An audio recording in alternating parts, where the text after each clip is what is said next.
Okay, the Thursday, May 2nd meeting of the Bellevue School District Board of Directors is now called to order. And we will start with the roll call.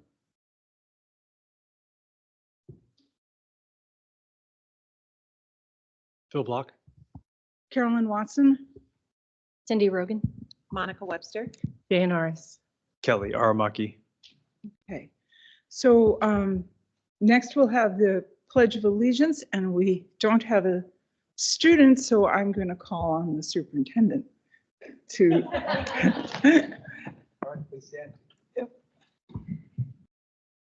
I pledge allegiance to the flag of the United States of America and to the republic for which it stands, one nation, under God, indivisible, with liberty and justice for all. Okay, so next we have the land acknowledgement, and since we don't have a student, I think I will read that out. Okay, so we acknowledge that we are on the indigenous land of the Coast Salish peoples who have reserved treaty rights to this land, specifically the Duwamish and the Snoqualmie tribes. We thank these caretakers of this land who have lived and continue to live here since time immemorial.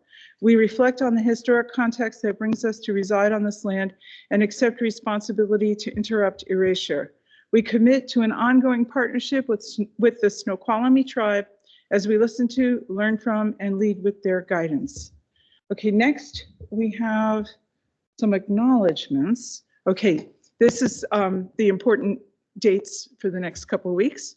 So this month is Jewish American Heritage Month, Asian American and Native Hawaiian Pacific Islander Month, Mental Health Awareness Month, Military Appreciation Month, National Physical Education and Sport Month.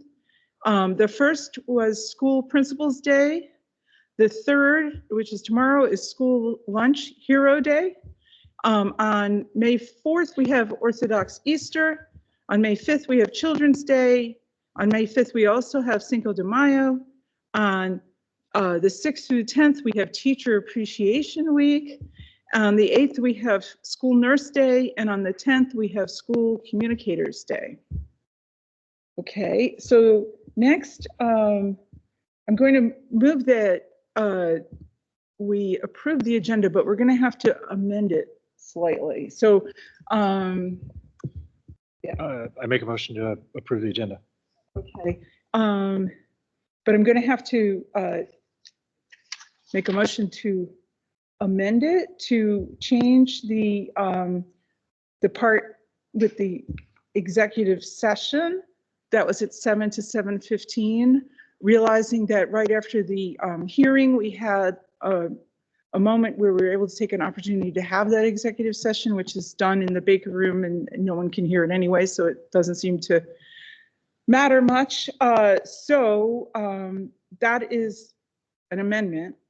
I'm making an amendment to your motion that we remove the executive session from this agenda. So someone second my amendment? Second. Okay. All in favor of the amendment to the motion? Aye. Aye. Aye. All right. Now let's say, is there any discussion of the complete motion with the amendment? Okay. Let's take a vote on the motion as amended. All those in favor, please say aye. Aye. Aye. Okay. Thank you. We got through that. The next is to the consent agenda. Would somebody like to move to approve the consent agenda? I move to approve the consent agenda as written. Any second, okay. Any discussion of the consent agenda? No? Okay, let's take a vote on the consent agenda. All those in favor, please say aye. Aye. Aye. I don't hear any nays or abstentions. Okay, so the consent agenda passes. And so now it's time for superintendent updates. Great, thank you, President Watson. Let's go to the next slide. Just a few celebrations that I wanted to share. The first one, you can see this picture of the Addams Family musical at Bellevue High School. I got to watch this this past weekend, and it was incredible. The acting was awesome. The kids were amazing. All the tech theater students who ran the show were also quite incredible. David Klein is the teacher there, and he just won an award from Greet West for his teaching. And I just want to say, in the New York Times, there was an article about theater kids when they grow up, that they run the world. And I could see that from watching this performance. I mean, these kids have incredible confidence and ability to communicate. Next slide. This is a picture of students from our Pacific program at Interlake High School. And I just want to shout out the Belden Cafe, the partnership. Claire, she is really invested in these kids. The Pacific program, they received a grant from the Bellevue Schools Foundation to open up a coffee cart so that the kids could learn skills to make coffee and work in a cafe. And Claire from Belden came out and provided them with all of these things. But then since then, she's been hiring the kids to come work for her and learn skills. And so just a shout out to our amazing community and to these incredible kids who were there working the first day of the light rail launch. Next slide.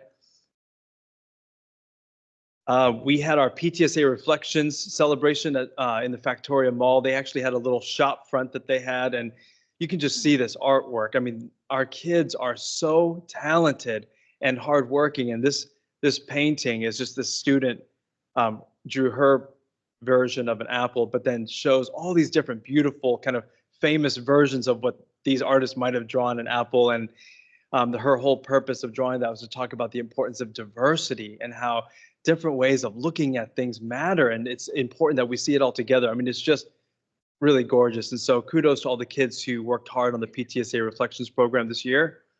Next slide.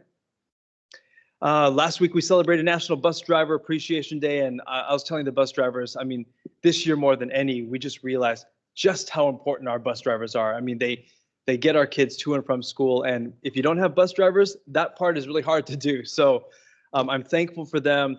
The picture up on the top right is a picture of our new bus drivers that have been hired recently. I mean, walking into that room was like, it's just incredible to see all these people who have been hired, who are coming on board, who are going to be driving our kids and are very excited. And so kudos to the transportation staff, but also to our HR staff for their hard work, and our communications staff in recruiting bus drivers. I think there are districts around us that are still canceling routes every single week, but we are in really good shape. And so as a thank you to the bus drivers, and the Bellevue Schools Foundation gave each bus driver a $10 certificate to spend at the plant sale at Interlake High School as part of their horticulture program. And so just thank you to Lisa Lindholm and the Interlake horticulture students for hosting all the bus drivers. It was a great kind of coming together of our students and our staff.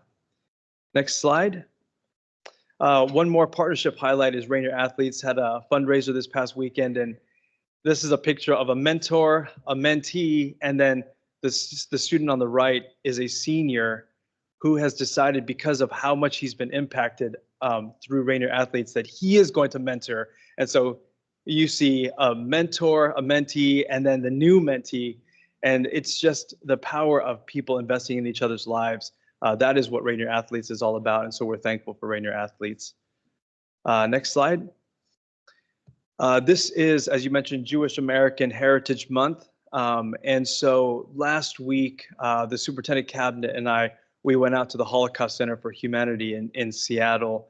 And Dee took us around, and Paul, and just talked to us about the Holocaust and kind of the stages that lead up to, like, what would even make a Holocaust even happen in the first place. And it was a great learning experience. And as I've said to others, Bellevue, we're here to build a beloved community where we care about each other. There's no hunger, there's no poverty, there's no hatred. And part of building the beloved community is leaning into each other's stories. When in the world, everything is pulling us apart, people in a beloved community, we lean in and we learn and we listen, and we become better human beings because of that. And so I just want to shout out the staff at the Holocaust Center for hosting us. We learned so much. So next slide.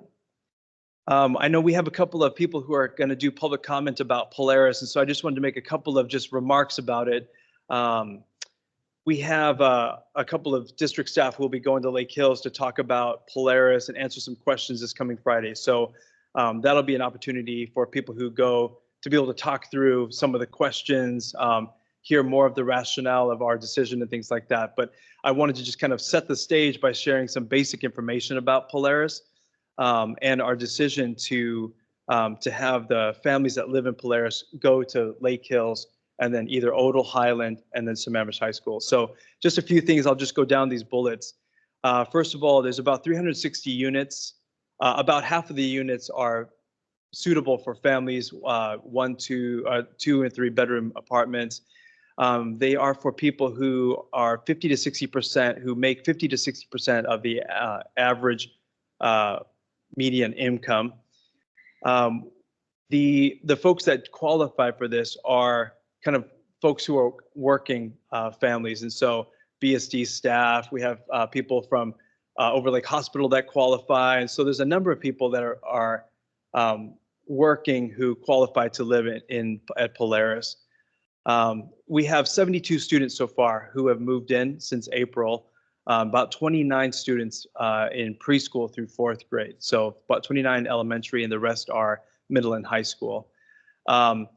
So with the decision to have Polaris, the families, the kids that live in Polaris feed into Lake Hills, a big reason for that is that 25% of the elementary kids already go to Lake Hills. And so we looked at kind of the current demographic of the kids that moved in and where they're currently going to school. And that was a big factor for us because it's situated in this kind of area where there's no housing around it. So it's not, there's no other houses or apartment complexes that are there or are going to be built there. It technically is within the boundary of Woodridge, but no families, there's no kids from Woodridge that are living in the Polaris site or moving in.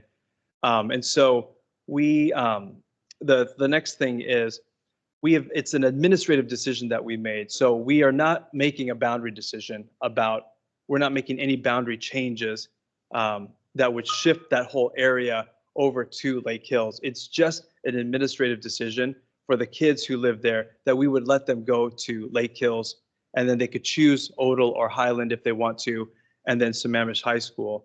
But like our students that live anywhere, we have open enrollment, so students can opt to go anywhere there's room. But for families, we allow them to do that automatically, and then with that, we provide transportation for them. The majority of the families that are moving into Polaris already live in the Sammamish feeder pattern.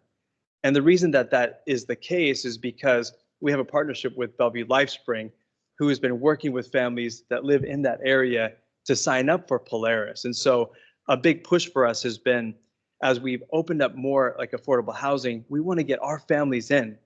And so through the hub at Stevenson, the family hub at Highland, Bellevue LifeSpring staff have been working one-on-one to get papers signed, get families into housing so that they can stay in Bellevue. Because a lot of families, they come to Bellevue, they can't necessarily continue to live here because it's so unaffordable. But Bellevue LifeSpring is recruiting them. And so when you look at the map of where kids live, they're all kids that already live in this area for the most part. We have then talked with families as they've moved in and shared with them, if you had a choice, where would you go to school this year as well as in the future? And what we're trying to do is, for the sake of our kids, we're trying to keep consistency. And so students, if they want to stay in their home schools this year, we're trying to figure out transportation to keep them at Ardmore, keep them at Sherwood Forest, keep them at Stevenson, things like that. But the vast majority of our families have been asking, who've been signing up, is to stay within the Sammamish feeder pattern. And they talk about things, they appreciate the support that they have in the schools, the sense of belonging that they have. They care very much about consistency for their kids. Their kids want to stay with their friends.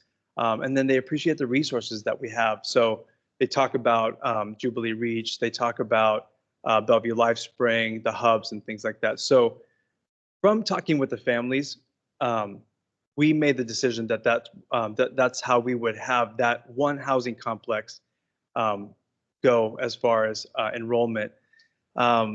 In the name of equity, we've been working on this thing called equity-driven decision making.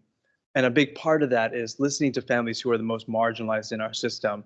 And so for us, families who are moving into affordable housing, those are the ones who don't necessarily get the choice like other people do, or have the influence like other people do. And so we made it a point to talk with the families and see what they wanted. There are other options available to families. We have a number of families whose kids go to Puesta del Sol. They will continue to be able to go there. We have some families who've requested for next year to start at Woodridge, and we're going to try to accommodate that as well. And then we have a smattering of kids that go to schools from Chinook to Newport Heights and things like that. And so we're going to try to figure out how to help accommodate that. So there are other options available to families, but we are guaranteeing transportation if the kids go to Lake Hills, Odell Highland. And the last thing I'll just mention, it says communication transparency. Just to the Lake Hills families, I think there's been some concerns about transparency of decision making and communication and things like that. And the only thing I can say about that is that we'll own that. It's been complicated to try to communicate about this because we are trying to be sensitive to families moving in to Polaris.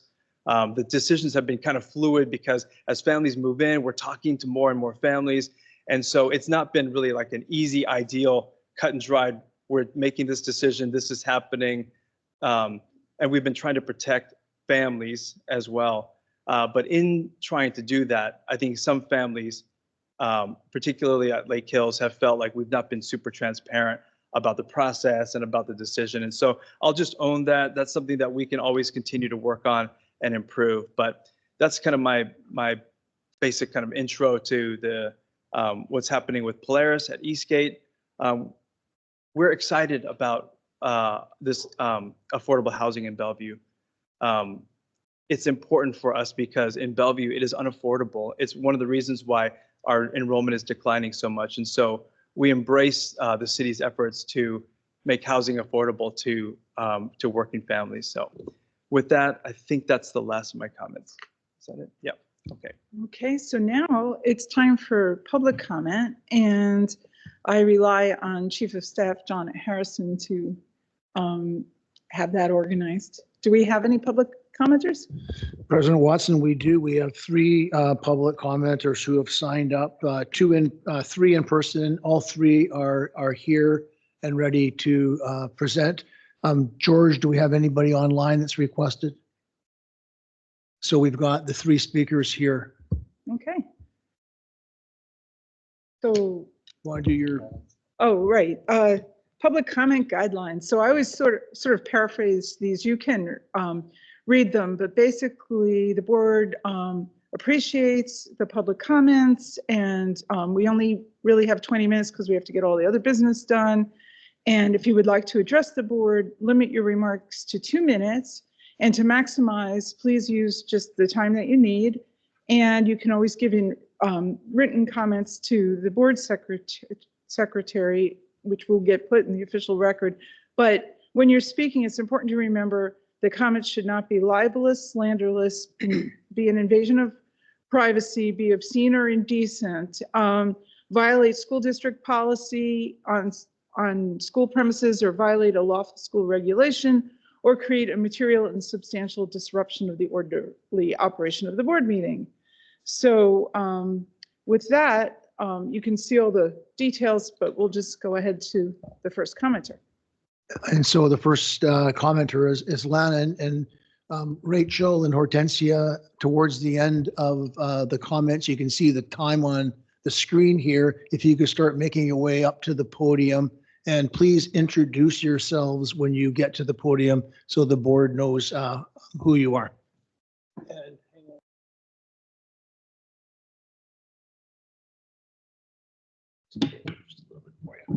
Perfect. Hi, my name is Lana Thompson, and I am a parent of 2 students at Lake Hills. Thank you, board members, for your time today and everything you do for our community. Last week, a few Lake Hills parents learned of a recent Bellevue School District rezoning regarding a new 360-unit housing complex. The location of this community was previously zoned for Woodridge. but the district made an administrative decision to rezone boundaries, so the community now falls within Lake Hills. I'd like to highlight several concerns with the way this change was handled. First, our community is extremely inclusive and welcomes these students with open arms. But the lack of transparency in this process is concerning. I learned this week that the district can use a policy to effectively change a school feeder pattern and rezone a community without board approval, community engagement, or even public knowledge. Where is the accountability for decisions now and for future decisions that may go unnoticed? Secondly, as we welcome more students with the district facing a large budget deficit, it is unclear how the district plans to allocate adequate additional funds and resources, including retaining and attracting high-quality staff for Lake Hills now and in years to come. Finally, there was no communication to families at Lake Hills until this past Tuesday, April 30th, after parents started raising questions to district leadership. We were only made aware of this decision after hearing offhand from a Woodridge parent because it became publicly known to the Woodridge community on April 4th. Because of the lack of transparency and communication about this decision, the Lake Hills community is left with a loss of trust in the district and unanswered questions about how decisions are made and the impact on our students, staff, and community. As future developments are built and zoning changes are made, there should be clear and proactive communication and policies and procedures that clearly define how to address this type of change. This is imperative for building a community of trust so each and every student in Bellevue can thrive and feel welcome. Thank you.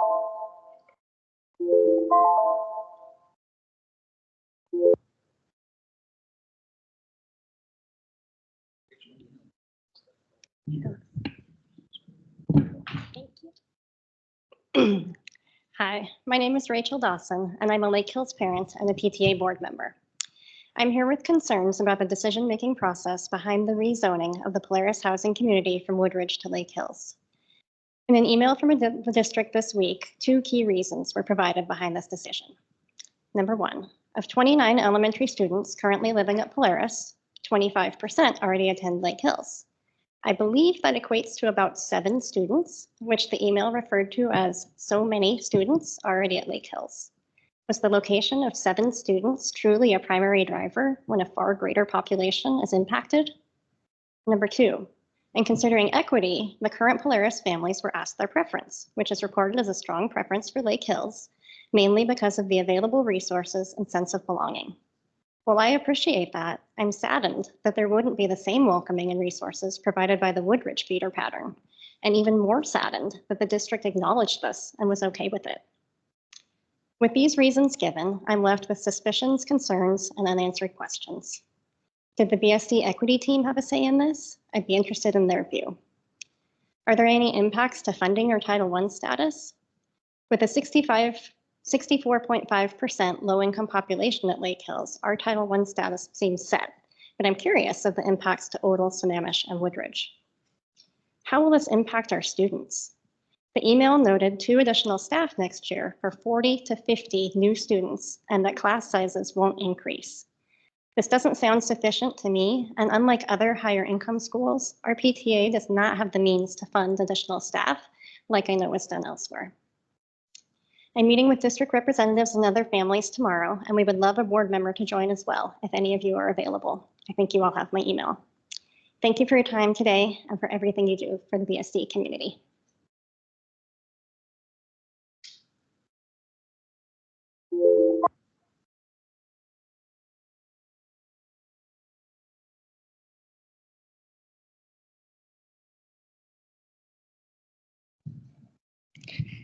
Hello, my name is Hortensia Núñez Rodriguez, and I be a BSD parent for the last 19 years here, from preschool to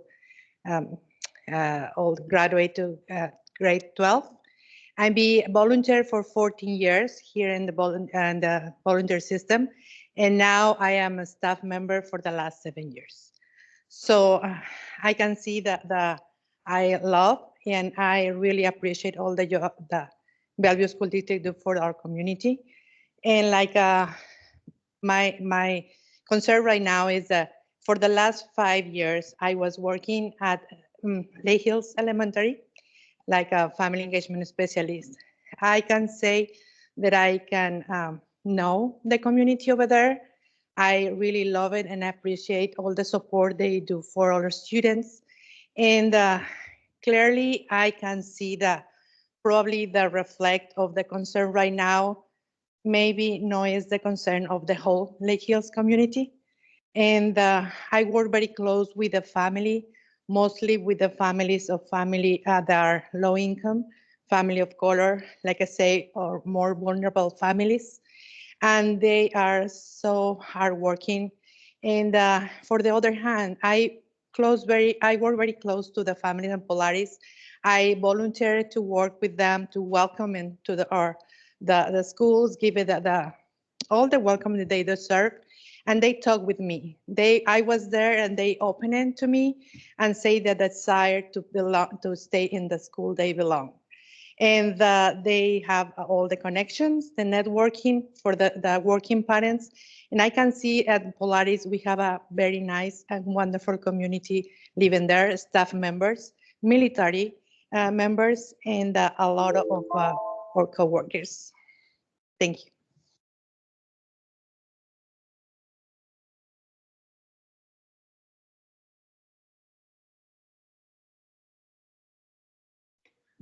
That's concludes our public comments.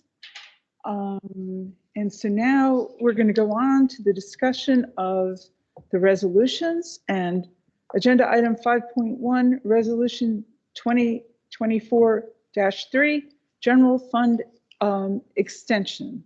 So would the administration like to speak to that?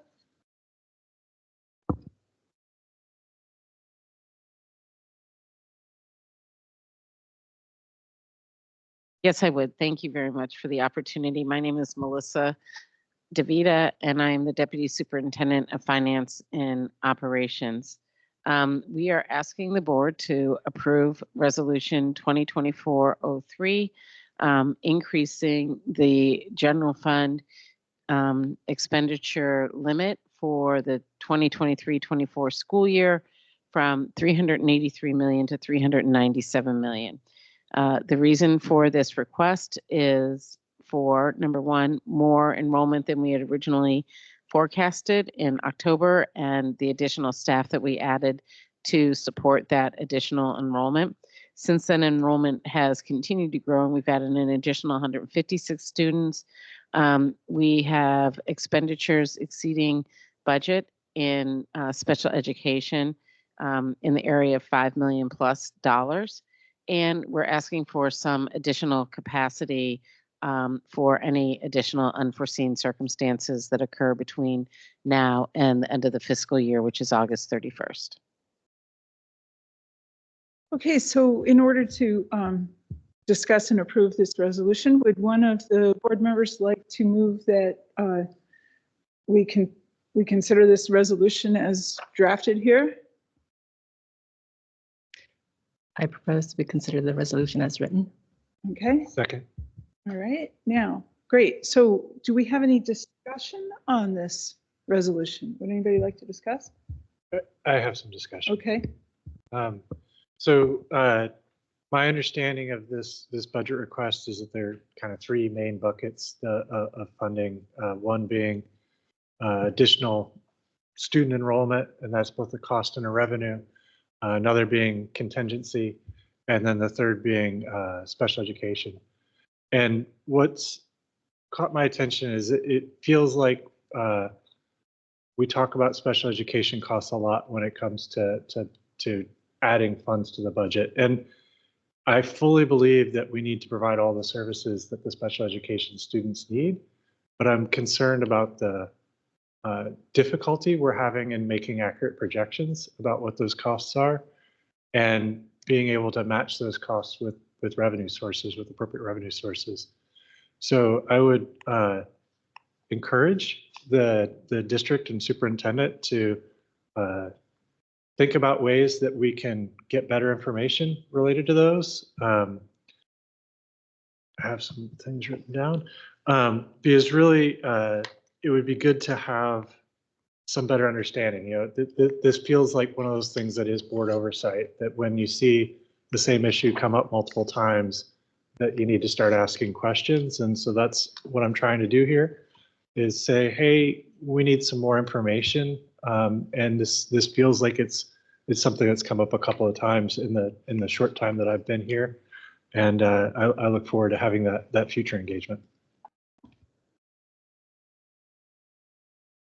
Director Aris, I saw first. Or Director Webster. Okay, go ahead. Thank you for raising that, Phil. I was thinking about this as well and wondering if we as a board, since we're fairly new, could benefit from a study session around special education funding, just so that we're all on the same page and we know exactly what it all entails. And so I'm just wondering if that part of that information gathering could include a study session. Okay, Director Aris. I just want to have a follow-up question to what Director Block had brought up. The questions we provided on Monday, and we got some answer via email for that, and I appreciate that.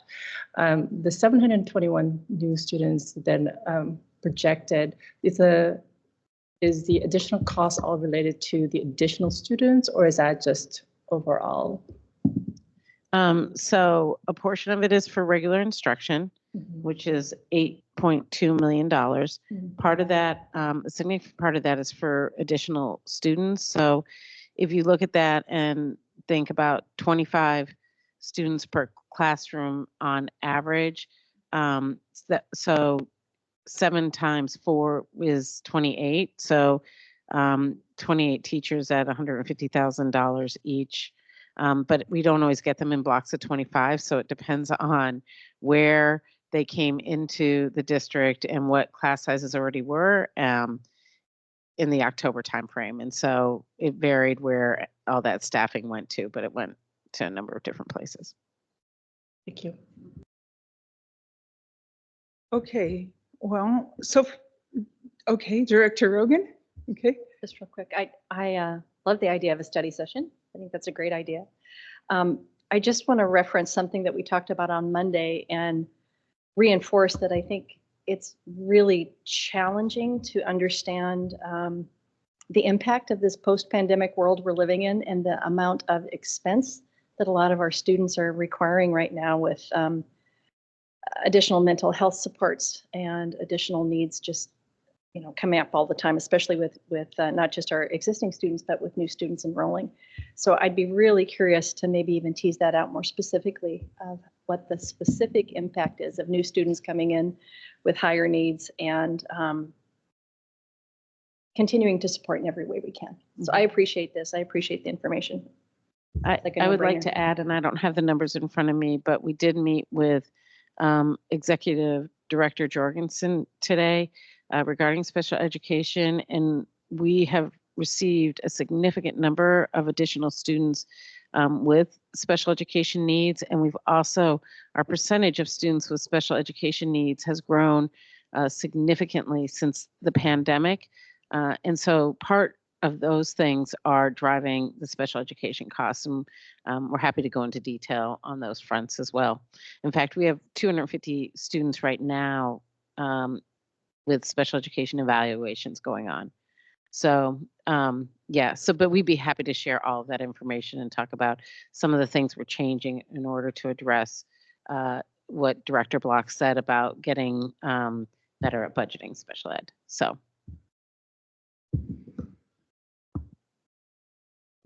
So in summary, I heard a request for a study session on special ed funding, which I hope we can accommodate. But also where we have this motion on the floor to approve the resolution, which is about authorizing the use of the additional revenues that we have received to cover the appropriations or the expenditures. So with that said, I would like to just call for the vote on the motion to approve the resolution. So all in favor, please say aye. Aye. Aye. Aye. Okay, so resolution 2024-03 has passed. And now we're going to move on to resolution number 2024-04, And I will need a motion.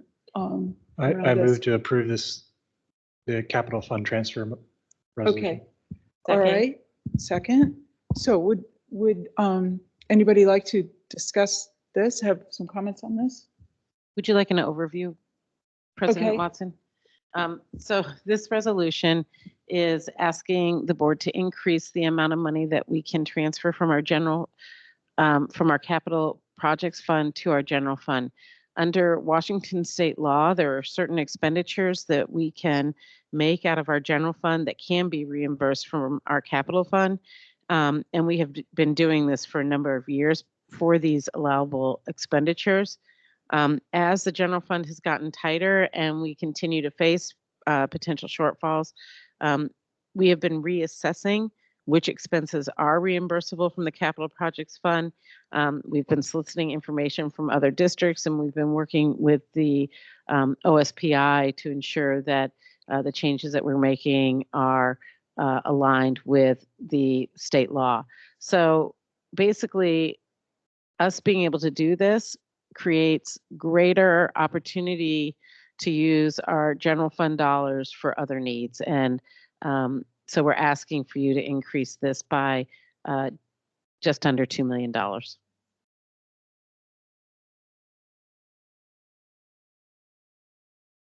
I'll ask again if there are any board discussion comments, and if not, I will call for a vote on this. So all in favor, say aye.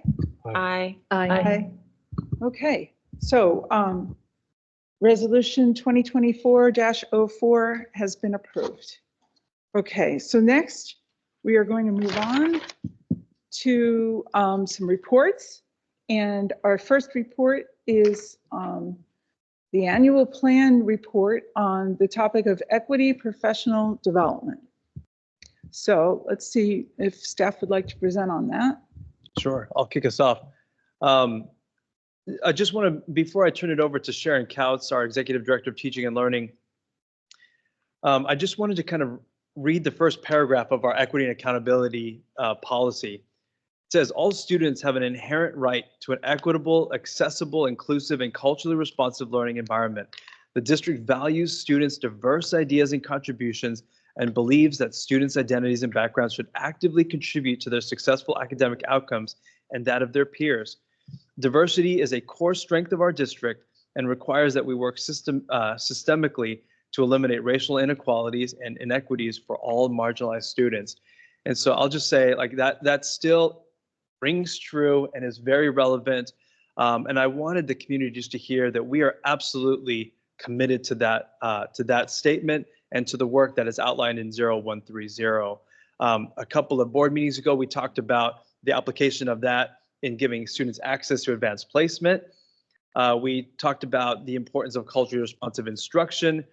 And today, we are talking about the importance of professional development in the realm of racial equity so that our teachers are equipped to build on the diversity within the classroom.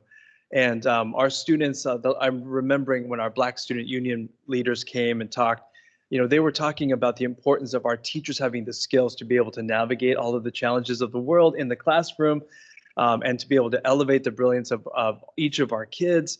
And so this commitment is so critical. And so Sharon Couts is going to kind of talk about how we have delivered on this commitment of professional development for equity. And then Shamari Jones, who was here, is not feeling well, and so he excused himself. But I will then come back and talk about kind of what the future has in store for professional development in terms of racial equity. Thank you. Good evening. My name is Sharon Couts, Executive Director of Teaching and Learning. The purpose of this report is to update you on mid-year progress on our equity commitment related to professional learning in the annual plan. During the pre-meeting on Monday, there were questions related to attendance at the PD sessions. And one of those questions was how many educators attend the PDs versus how many educators we have in our system. I think Carolyn put it nicely by saying we need a denominator. And as a former math teacher, I appreciate that. That information was updated in the written report that has been uploaded to board docs. There was also a question about the number of attendees at the October event, exactly matching the number for our district directed event, which seemed like a strange coincidence. And it turns out that was simply a typo, and that's been updated as well. Another question was about how we track attendance so that we can see if we are hitting the mark. We use our HR system to track attendance when attendance is required, but not all of our PD is required. However, the October, the March, and the August professional learning days are all required. And because those are our required days, those are the days that we put our equity topics on those dates, knowing that most employees will be there. So for example, you can see by the updated numbers in the written report that we had 96% of certificated employees attend during the summer August days. There were other questions that are not related to attendance, and I'll try to answer those throughout the rest of the presentation. Next slide, please. So as was mentioned in the report, we have 4 main approaches that we use for all of our professional learning. And I'm going to specifically talk about how each of these we're hitting the equity commitment in. So the first approach is the district directed, which includes the required PD that I just mentioned. And the August days and the October day at the buildings, it's an opportunity for the school staff to get together for the school year and to work on the district initiatives, and in particular the equity PD commitment. The role-specific learning experiences provide targeted opportunities to deepen the understanding of how to apply diversity, equity, and inclusion principles within their specific roles, whether they're classroom teachers, coaches, administrators, or support staff. And I believe that the most effective learning experiences are what we call job embedded. And this is when instructional coaches work closely with teachers on a regular basis. They model instruction, they collaborate with each other, they learn together. And it occurs during the regular day in the classroom, and it allows for immediate application of the equity-based strategies. And then lastly, we offer self-study options. And one of those, we offer self-study in many topics. One of them is around equity, and it's called Equity U, and those occur online. Another question from Monday's meeting was if the Danielson framework is a mandate. The answer to that is yes. The Danielson framework was first designed as an instructional framework, and the state adopted it as one of the evaluation frameworks, and that's the framework that we use in Bellevue. One of the main critiques of the Danielson framework was that it lacked an equity-based approach, and the Danielson group recently put in a lot of work and made updates to include more equity approaches and practices. For example, what used to be about communicating with families, which included things like information about the instructional program to families, information about students to families. It's now about engaging families and communities, and it includes things like respect and cultural competence and community values. I think another good example is what used to be about classroom management is now about restorative practices and affirming and honoring student identities. The framework has a much more collectivist approach now, where student voice and agency is cultivated and learning is collaborative and co-design. What it boils down to is that equity should happen in the classroom, and that's the goal. Now I'm going to pass it off to Dr. Aramaki, and he will share with you some of our next steps. Yeah, we're excited about the future. So you want to change the slide? Thank you.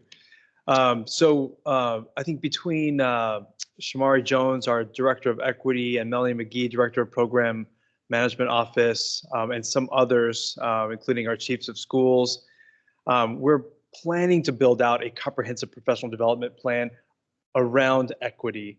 And so I'll just show you kind of these 4 buckets, but the first one, equity-centered new instructional framework. So the Charlotte Danielson framework, which is grounded in the work of PEG now. That I think one is so critical because our state is moving towards that. And this is where equity reaches the kids. It is every single classroom through instructional practices grounded in equity. And so when we talk about we do all this professional development, but how do we know it's going to impact our children? It impacts our kids through this. This is the key way. Some of the questions that came up on Monday were about how do we measure it? And this is going to be one of those things where it's a person to person, school by school, kind of human way of measuring it, because it's really about the individual conversations about equity in the classroom. But this is a huge initiative for us, and we don't want to overlay too many initiatives so that people can't focus. And so this is going to be a key focus for us, for our teachers and our certificated staff. The second one is equity professional development for our building leaders. And so AWSP, the Association of Washington School Principals, has come out with an equity guide. And it's an incredible just kind of look at leadership through the lens of becoming while doing. So as you're doing the work of equity, you're becoming more equitable. As you're learning to be more equitable and equity centered, you improve the way that you lead in the building. And so it's kind of a cycle of becoming and doing. And so our focus for our professional development, one of our focus of professional development for our leaders is going to be around this kind of how to lead well for racial equity and to be more equitable. The third one, equity-driven decision-making, is equity in the system. And so this one, we've talked a lot about this year so far, but we're going to be doing professional learning across the system so that we can encode equity into decision-making processes, whether it's at the superintendent cabinet level or the building leadership team, or even just at the individual level. How do we bring equity into the decisions that we make on behalf of our kids and families? The fourth one is around paraeducators. And so we're constantly working with the Human Resources Department to ensure that all of our staff, including our paraeducators, have kind of foundational equity professional development because they work with our kids, and we want to make sure that everybody has an understanding of racism, of bias, of discrimination, and how to address those things. Kind of foundational to all four of those is an assumption that we're going to be doing professional learning around kind of the self work, understanding ourself, our privileges, our biases, and then understanding how those play out in our specific roles, and then how we can disrupt things like implicit bias when we're working with kids and families. So we're going to be working on that this coming year. It's going to take us a little bit of time. And as we talk about the next topic later around strategic planning, we're going to be doing this in collaboration with our staff and with our students and families. So. Okay, so I think we should have some discussion on this. So I'm going to do my usual random way of selecting the first board member to discuss. Oops, it went under. 3. Great. Thank you, President Watson. Comprehensive, to say the least. I really appreciate the presentation. Thank you for answering all those questions, Executive Director Couts.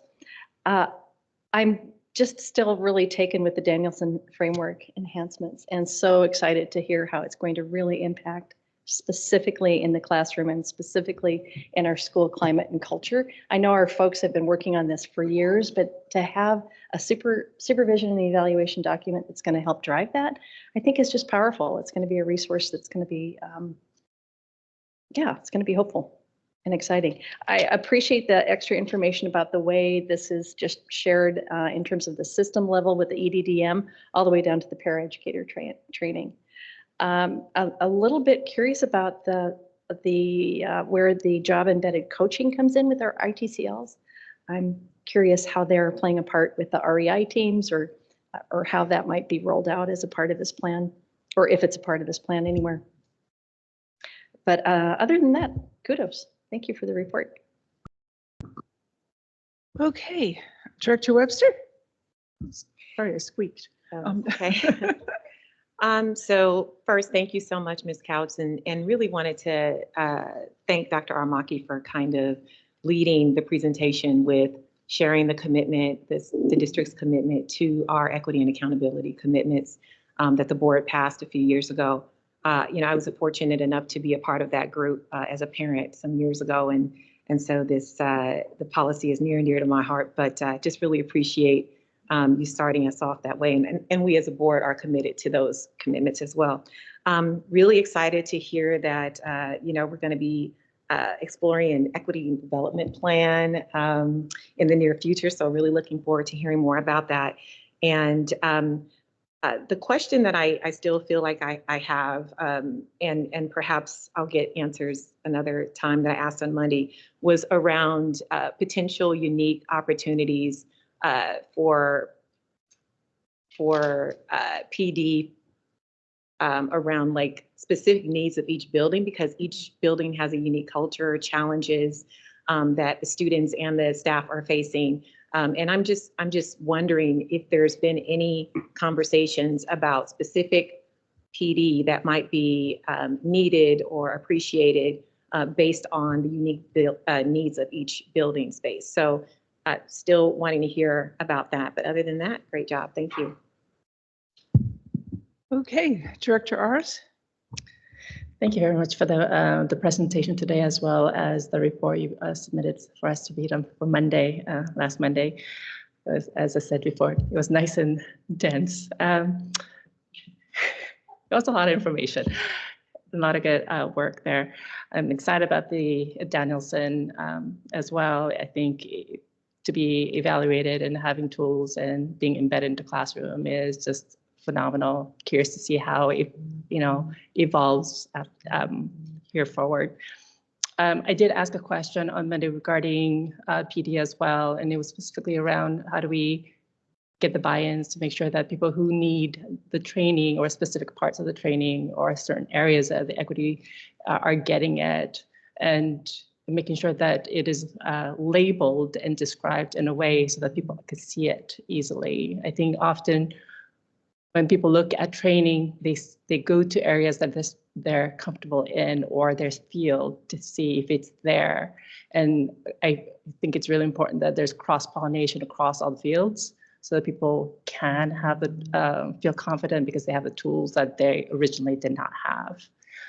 So curious to see how you could make sure that actually happens, because one of the things I've heard from staff is that, when that they take the class that they're in the space they're in, and they're not necessarily the one who needs the training. So I'm curious to see how you'll make sure that that is done. Thanks. Okay, Director Ball. As I said Monday, I really appreciate this reporting. It's a lot of great effort. I'm still a little bit wondering how we're going to measure and make sure that the benefits are getting down to the students in the community where we want to get it to. A lot of the metrics that are easy to report are, how many people showed up to the training. I'm somewhat curious to how can we measure the benefits of the training, the changes in implicit bias, the integration of equity into practice, and making sure we're doing that. I also think that we all might think about equity a little bit differently depending on what our perspective is. And I'm personally wondering, how we address this across racial, socioeconomic, gender, all the different axes of what makes us a community. And some of those are easier to assess and diagnose, and some of those might be harder. I think briefly on Monday, I mentioned implicit bias as one of those metrics that maybe we could consider using and seeing whether or not we're making progress in some of these aspects. Thanks. Okay, I guess it's my turn. I think I may have some misconceptions that may need cleaning up. So I think one of my questions around Danielson and the teacher evaluation process was, I thought I had understood, and I could be wrong, that teachers sometimes get to pick like an area to focus on for the next year. And I guess I'm thinking, what if they don't pick equity, So that was kind of a question. Then I think under this question of how will we know if we're succeeding or not, because there's a lot of good activity going on here, but we don't know, as he was saying, that whether we're reaching the students. So if I'm to understand correctly, the idea was some of the equity progress will be built into the teacher evaluation. So when people are evaluating them on the yearly, whatever HR plan using the Danielson framework, whoever's doing that would be able to see whether equity has been incorporated in that particular teacher's teaching. And then that's how we'll know. So I think I asked before, are we aggregating that somehow or whatever to see how that's going system-wide? And then I think our other way of measuring this, of course, is panorama survey and how the kids report sense of belonging and things on there. So am I wrong? Or those are two ways of knowing like outcomes? Because we have ways of knowing what we're doing, but I'm wondering how we know outcomes. And then, so I have two questions. One, did I misunderstand how teachers are evaluated with the Danielson framework? Two, how will we ultimately know, which has been asked by other board directors, except I had some conjecture on what I understood about that. And then my third question is, will the group that's working on this be working on some kind of quick training, just-in-time training? Because I know one of the big tensions is the teachers have a lot of professional development they need to do. And we have minimum time in like the teacher contracts and stuff where we can oblige certain things. So do we have any additional idea of just like on the spot, something quick, you need to know kind of things that we could use? And that's it for me. So do we want to do a second round? Do we want to have a moment for administrator response or? Sure. Yeah. Maybe I could share just a couple things and then Yeah. we can do a whip around one last Okay. time if there's an additional thoughts. Thank you for bringing up those points. Good memories, by the way, from Monday. A couple things. So with regards to professional development, I think the building base has to go through the racial equity and inclusion team. So that's going to be a part of it because each building is dealing with different things. I mean, even in emails that I'm looking at today, some buildings are dealing with issues of implicit bias, others are dealing with other specific issues. And so I think what we want to do is find a way. We haven't been able to do this quite well yet, but it's to empower the racial equity and inclusion teams to kind of identify specific topics that they want to go deep on. The second thing is around, I think, measurement in general. When we talk about the strategic plan, we're going to be able to talk about kind of how we're going to develop metrics for that, and we can unfold this into that because measuring racial equity, there are some easy ways to do it by looking at like achievement gaps and things like that, and then there are other ways that are more complicated. We can use surveys and things like that. We can definitely look at panorama, but that's a conversation that we will have. Like, how do we want to measure that things are getting better for our kids? And some of that will include the conversation about street data, because as we saw at that one board meeting, panorama might say, hey, we're getting better. But talking to our African-American kids at Bellevue High School, they might have a different story. And so we want to be able to include some of that street data as well. The other thing I'll just mention about the evaluation process, and I should have said this earlier, but the Charlotte Danielson is first and foremost professional learning, coaching, and growth. So before it's even evaluation, it's about developing ourselves professionally. And so even though a teacher might be on comprehensive with Danielson, which is looking at the whole thing and being judged on the whole thing, or a teacher might be on focus, which is just focusing on one or two domains, the entire Danielson has been kind of embedded into racial equity. So no matter what they choose, there's racial equity aspects to the entire thing. But I'll say, we'll never move the needle just through evaluation. And so I don't want people to hear that and think we're going to get to racial equity by evaluating the teachers with a new tool that happens to have racial equity written all over it. But really what it is we're going to build the capacity of ourselves and each other through the Danielson framework. The accountability comes in the evaluation, sure, but really that's when I was saying it's kind of a human-based one-on-one. It's a relationship between the principal, the evaluator, and the teacher, but also the relationship between teachers and the teams that are working together and looking at the framework together. So I don't know if that sounds kind of squishy, but it's the framework is going to drive kind of the culture change that we're looking for. And then the last comment, I think Director Aras, you talked about was around buy-in. And I think that's something that we'll think about when we think about the comprehensive approach to professional development, because we want buy-in, but the bottom line is if you work in the Bellevue School District, you have to be committed to racial equity and inclusion. And so we will do work to build buy-in into the professional development and things like that. But at the end of the day, everybody's working towards anti-racist classrooms, classrooms that are inclusive of all perspectives, not just racially, but socioeconomically, abilities, and like you said, all the different axes and identities that kids bring into the classroom. Okay. Okay, so now we're going to do a second chance for everybody to react. So the first person who is, no, Cindy went first last time, so it'd be Director Webster. Okay. Director Ars? I'm good, thank you. Director Block? And then, no, it's me. Yeah. I was just going to say, I do understand culture change. It's a qualitative thing. And I think one mistake we may have made in the past actually is trying to, especially in No Child Left Behind days, reduce everything to charts and graphs of numbers with dots and cells and things. And so this is not responsive to that and more challenging than that. But I do keep hoping, we keep the conversation going, and it is a qualitative thing, and we're going to look for signs of culture change. Okay, so I'll pass now to Director Rogan. Great. Thank you, President Watson. Yes, I do. I want to just reiterate something that Dr. Aramaki just referenced. When I talked about Danielson framework with supervision and evaluation, I wanted to be extra clear that this was around that.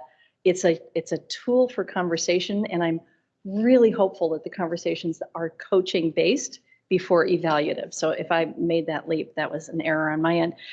And I'm just kind of curious, again, I came in late, to the board most recently, and I'm wondering about the role of the school improvement plan and perhaps where the expectation of our culture that we're shifting in Bellevue and have been ever frequently shifting around equity and equity development.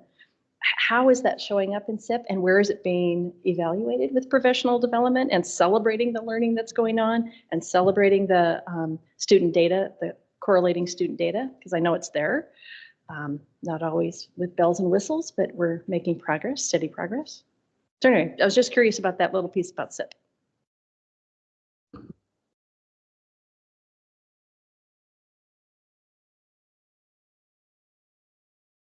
Sorry, my microphone isn't on. So I think that's enough. It's not enough, but that's the end of what we have for the discussion right now. And yeah, equity's done. Click, check it off. No. I'm being silly. Okay, so now we're on to the next topic, which is the 2024-2029 strategic plan discussion. So I'm going to turn it over to administration to lead the presentation. All right. Let's see. Is our team, are they coming up front?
Yeah, so reports were between 5:20 and 6:30, and it is only, 5:30? So yeah.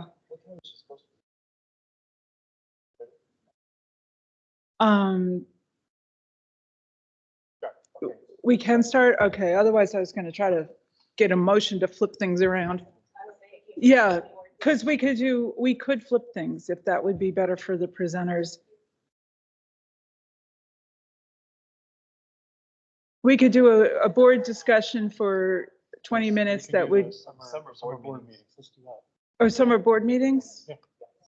All right. I moved to change the schedule so we can discuss summer board meetings.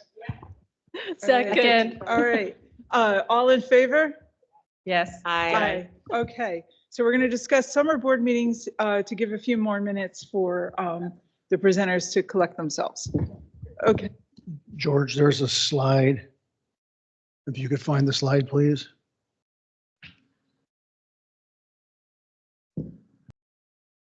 One moment, please.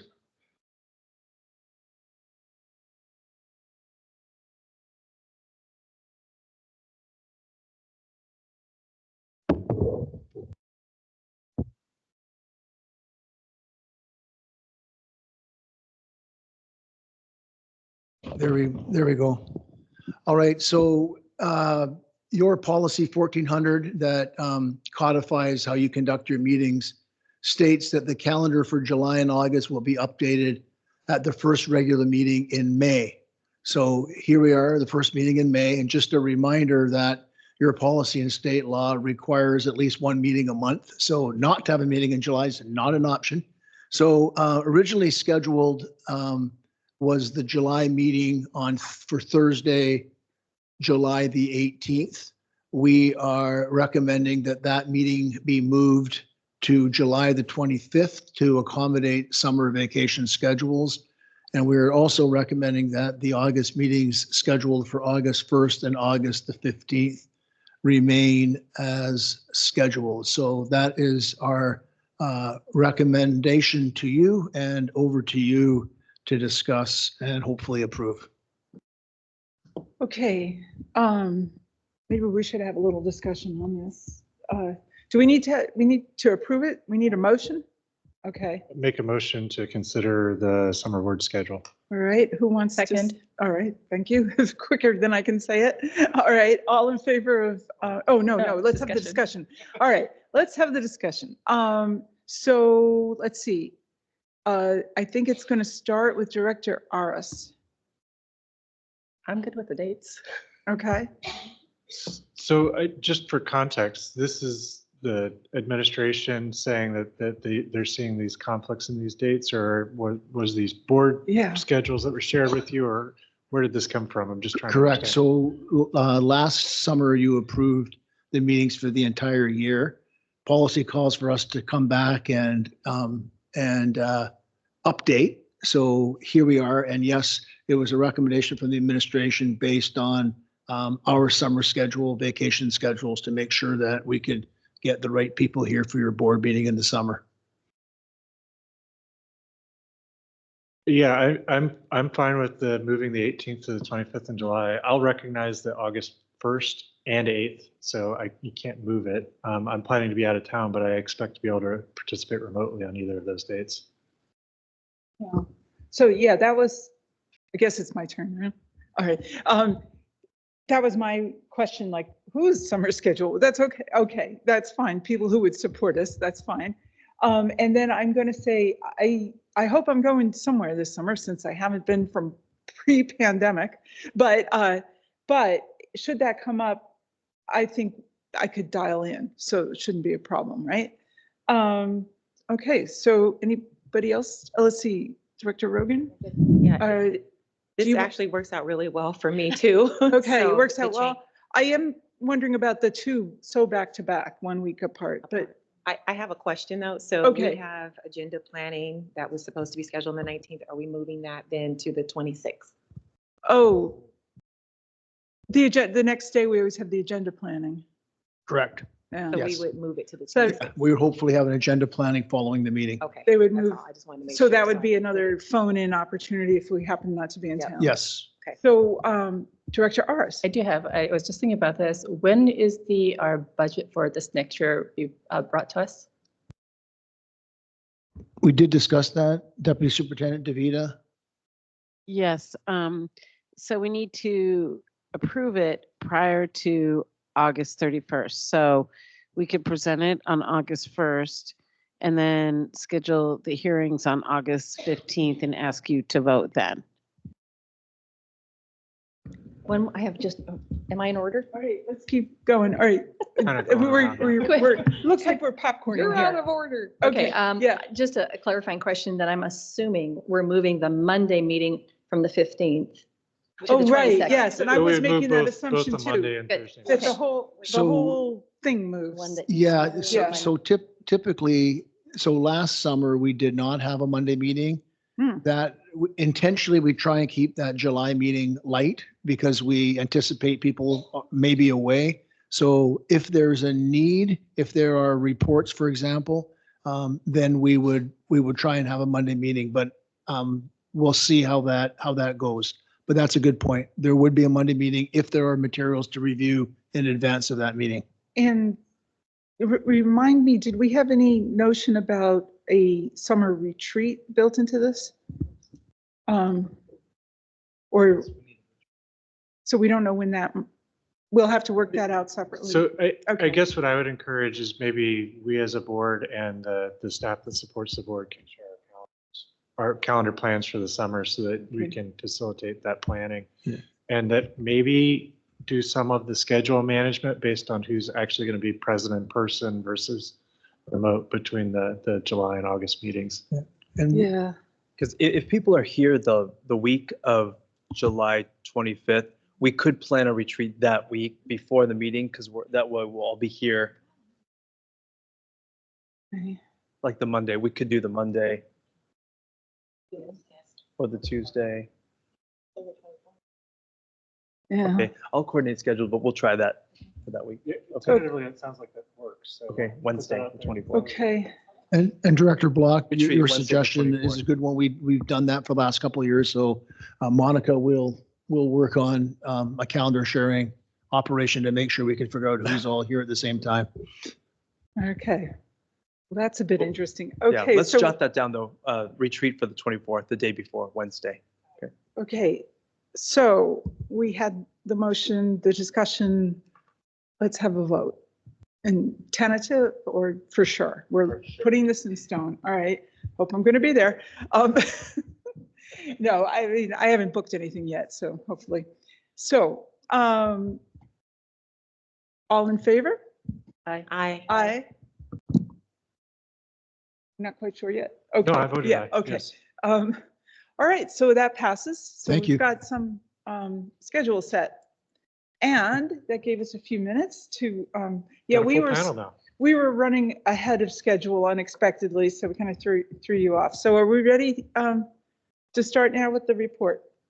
Okay, on the annual plan, no, strategic plan, my goodness. All right, I'll kick us off. I mean, I don't want to get too overexcited, but I'll say I'm so excited to be able to present this draft strategic plan to the board and to the community today. And as you can see, we'll have people introduce themselves in a second, but we have an incredible group of people here to help kind of show what this committee has put together, this guiding coalition has put together for our next strategic plan. We earlier this year, we celebrated Bellevue High School's 100th anniversary, the centennial celebration.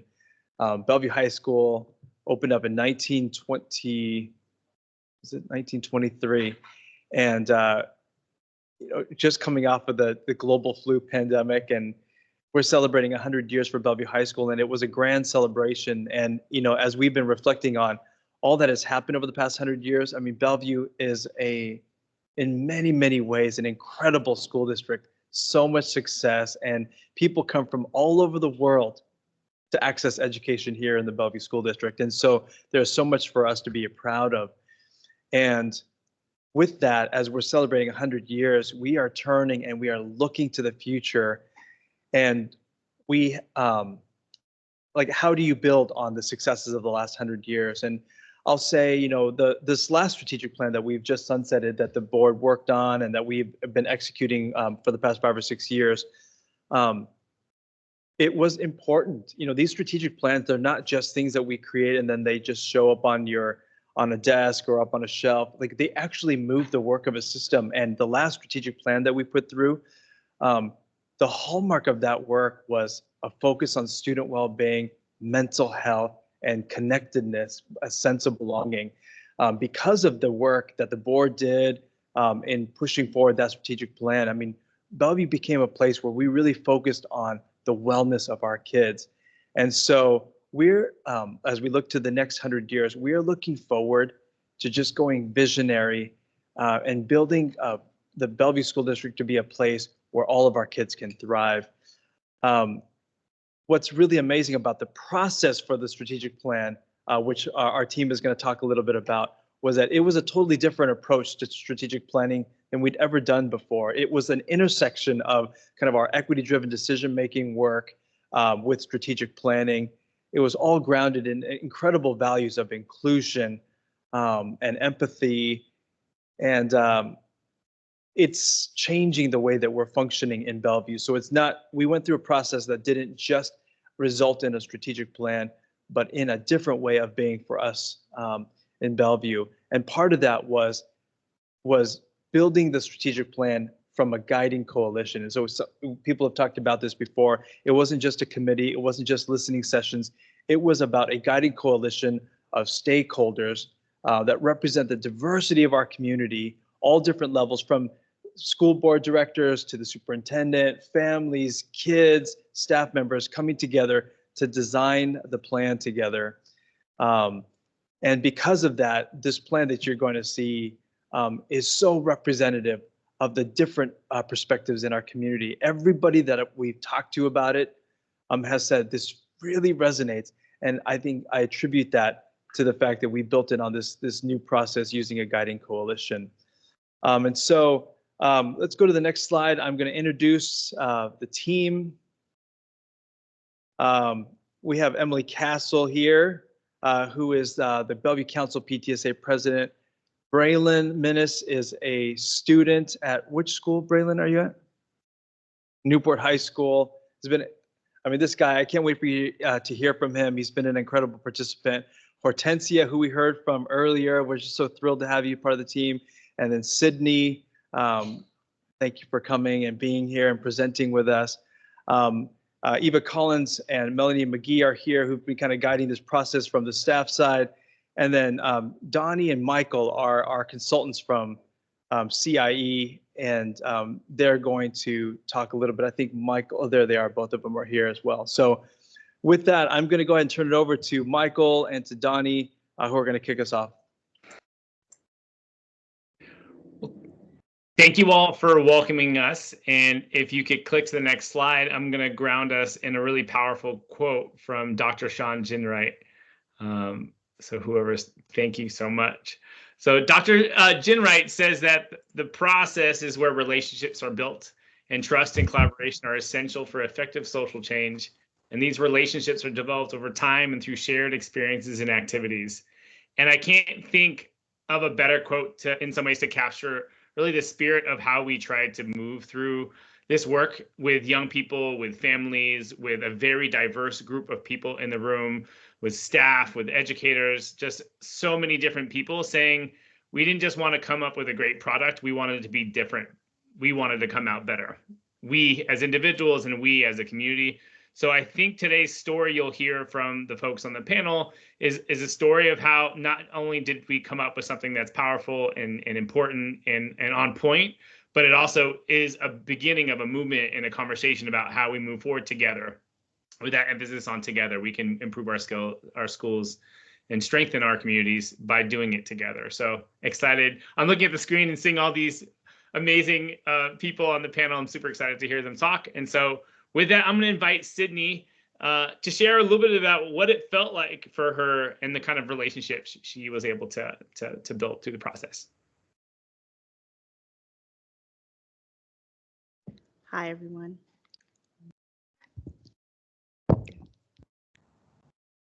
So as a mom raising a daughter on the spectrum, being a part of the coalition has given me the nudge I needed to get out into the community. It has been an eye-opening experience, allowing me to connect with families and share our experiences, stories, and thoughts. You know, I never planned on living in Washington. We actually got stuck here during the pandemic. So we moved my sister-in-law from New York here, and we only had formal wear and hand luggage. And we were living in London prior. So this was a big culture shock for myself, and in going through everything with my daughter, not understanding why she regressed during that time was very hard for my family. But I'm very glad, 4 years later, I'm very glad that that happened, because Bellevue, the school system really helped us figure out what was wrong. And she's doing great today. And through the coalition, I met so many different people with different backgrounds. And then through the interviewing in the community, I realized we weren't alone. So this has been a remarkable experience for me.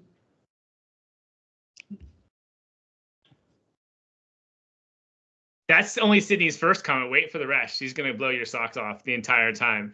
And so I'm going to hand it off to Donnie, who helped facilitate the process with me. If we can advance to the next slide. It is such an honor and a pleasure to be here with all of you. And I just want to echo Michael's gratitude to the folks who are representing the Guiding Coalition that are here today. You all look great, and I'm so excited to see you all here. And it's my my task to talk a little bit about that how. How did we create this? What habits did we have in mind? Did we hold close to our way of working that we hope will spread to many ways in which the district will continue to work? And we really centered these 4 habits of inclusive design.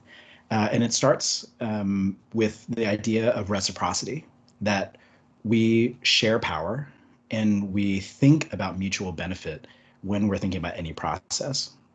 And that leads then to really thinking about how do we include more voices and build a sense of belonging so that those voices feel like they can really speak and speak to their experience. And empathy then follows from that. Like if we include all these people in the room, we then have to really seek to understand their perspective, their views, their experiences, and the aspirations that they have. What do they hope for? What do they want? And how have they experienced the system? And then once we have included everybody and empathized with them, then we have to solve problems together. We have to work together in the process of co-creation, building the next set of solutions to the issues that we confront together, really arm in arm and shoulder to shoulder. And so the idea of reciprocity, inclusion, empathy, and co-creation have really been at the heart of this process since the beginning. And kudos to the Bellevue team and to all of the participants of the Guiding Coalition for really keeping all of these really core to the way that we work. And then we can talk a little bit more about the process on the next slide. So we began by putting together the coalition, and I know that others will talk about that a little bit more in a moment, but we really engaged them in real work. We asked them to go out and do empathy interviews with people in their networks, people outside their networks, like really just trying to get as many touch points with the community as possible. We worked together to do meaning making as represented by the green triangle there. Like we made sense of all of that empathy interview data together to then generate a problem statement and root causes that really are at the core of the strategic plan, because they are what the strategic plan is solving for. Like what is the issue that's at the heart of why we are not yet the district that we want to be. Then that generated a set of commitments. These are the things that we want to be true about the way that Bellevue operates moving forward. And then from that, we said, okay, well, what are the priority areas that we need to put at the center of the strategic plan so that we can make progress on those commitments? And the strategies and the actual projects and streams of work that will support those priority areas as we move forward. So this is the process, the kind of flow from really putting together the Guiding Coalition to empathy interviews, all the way to the elements of the strategic plan, which the wonderful folks that are here are going to share a little bit more about now.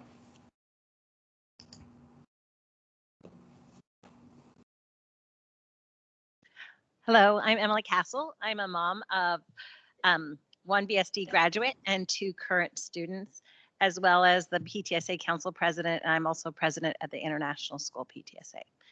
So what is unique about the process and how the members were selected was that we really tried to include diverse voices on our coalition.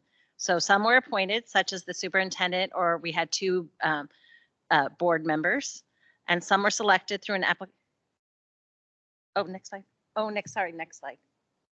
Some were included through an application process, but then others were selected through an intentional outreach that was designed to bring voices and perspectives who are not typically included into the conversation.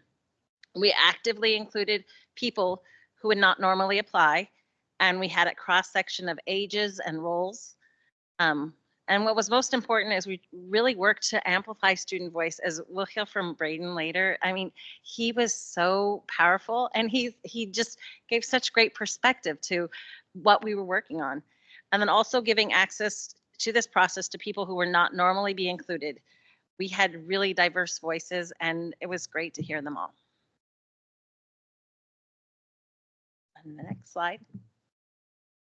The next slide shows the composition of the coalition by role and race compared to our district racial demographics. So we tried to have a very diverse group, and I think definitely succeeded. So, and the next slide shows all of our guiding coalition members. This is a list of everyone who served on the coalition. We are grateful for all of these people who served. It was a commitment with regular interactions, and they included lots of homework. So we are so appreciative of all the coalition members who devoted their time, energy, and thoughtfulness to this process for the past several months. I think it really paid off, and so we're very happy about it. Next.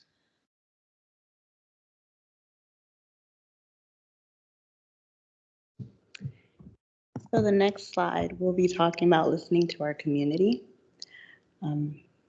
We did empathy interviews, and it was remarkably illuminating talking to so many people in our community and just getting their feedback. It was by no means easy though, because asking, I know for me, going up to people saying, hey, can I interview you? They really got nervous, and then I became the weird parent for a great number of weeks. But after they got used to me and they agreed and we sat down and we started talking, it was some of the most emotional outpourings of their experience, whether just, especially like expats, people who came here and it's just completely foreign for them. It was therapy, and it was really needed. So I really feel the honest, forthcoming dialogue provided by all the insight really gave us a better handle on what's wrong, what the problem is, and how to fix it.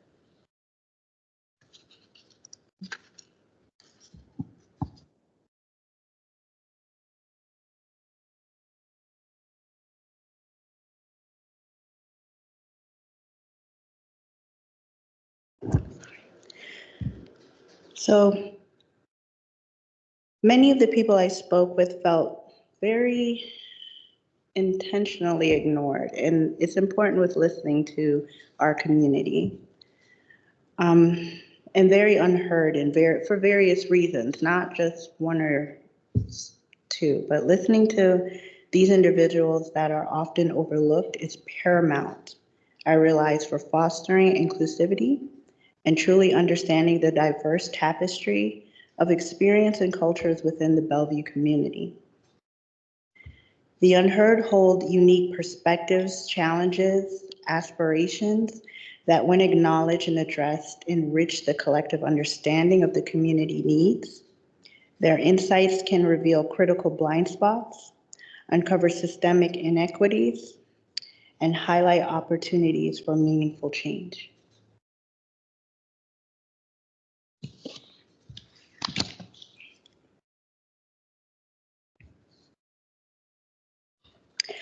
By actively listening to these often marginalized voices, we not only demonstrate a commitment to equity and justice, but also pave the way for more comprehensive and effective solutions that benefit the entire community. Embracing the narrative of these community members foster culture of empathy, respect, and empowerment, ultimately leading to a more equitable and harmonious society and community. Now I would like to introduce a fellow member of our coalition, Braylon.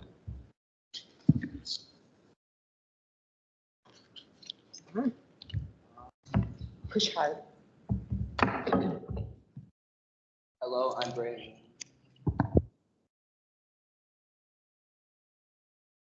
There you go. Hello, I'm Braylon. I'm a student at Newport High School, and now we will be getting into the key elements of our strategic plan. I'm excited to present our problem statement because it emphasizes having a sense of belonging and support and being valued. A time I felt valued in school was in my science class. My teacher approached me and asked if I would help a student that was in my group who wasn't doing very well in the class.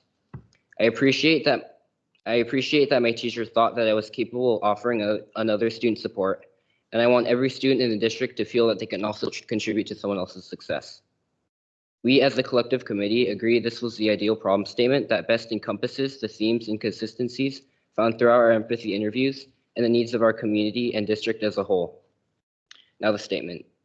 Each member of the diverse BSD community wants to feel valued and affirmed so that they can feel empowered to do their best work. But there is not yet an organizational culture that helps each individual experience a sense of belonging and support.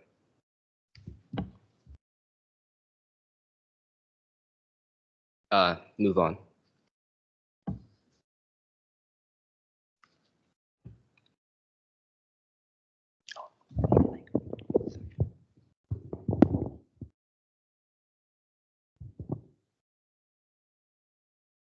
So the root causes, the Bellevue reputation. Each of these questions offer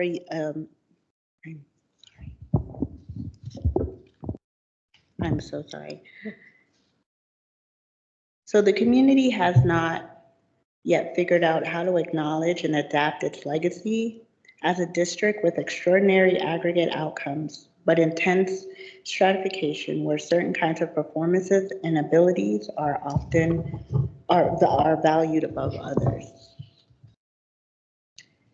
The system is not designed to be responsive, diverse needs. The system is organized to support efficiency in reaching these outcomes. The kinds of efficiencies prioritized tend to favor those who are already well served by the system. The system is not designed to be responsive to the diverse needs of our community. So we have students who speak another language, students who are unaccompanied minors, and some students with special needs. Some students experience all three. McKinney, Vento, they are multilingual and they have an IEP. Can we help them feel supported and successful?